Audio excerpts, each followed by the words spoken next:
2004లో నియమించినటువంటి జాతీయ వ్యవసాయ కమిషన్ అనేక సిఫార్సులు చేసి దాంట్లో భాగంగా వ్యవసాయదారుల యొక్క సంక్షేమాన్ని కూడా పెంపొందించడానికి మీరు చర్యలు తీసుకోండి అని చెప్పినారు.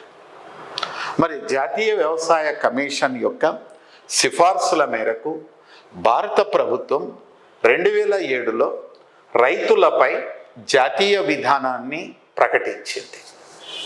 ఈ జాతీయ విధానం ప్రధానంగా ఒకవైపు వ్యవసాయ ఉత్పత్తిని పెంచడానికి, దిగుబడిని పెంచడంతో పాటు రైతుల సంక్షేమంపై కూడా దృష్టి పెట్టింది. దీనిలో భాగంగా వ్యవసాయ అవసరాలకు అవసరమైనటువంటి నీటిపారుదల సౌకర్యాల కల్పనపై దృష్టి పెట్టినది. రైట్.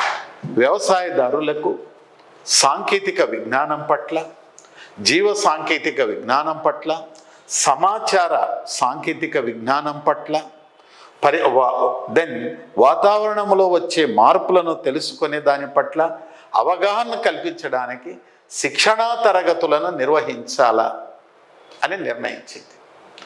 వ్యవసాయ ఉత్పాదకాలైన విత్తనాలు, ఎరువులు, క్రిమి సంహారక మందులు, ఇతర వ్యవసాయ పనిముట్లను సరసమైన ధరలతో అందించాలా రైతులకు.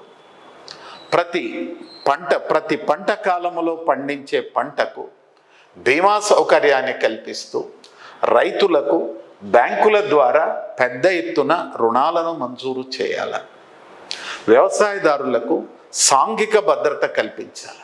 పౌష్టికాహారాన్ని అందించాలా, వైద్య సేవలు అందించాలా, రక్షిత మంచినీరు అందించాలా, పారిశుద్ధ్య సదుపాయాలు అందించాలా, బీమా, ఆరోగ్య బీమా, ప్రమాద బీమా, జీవిత బీమా సౌకర్యాలు అందించాలా మొదలైనటువంటి అంశాలపై చేసింది.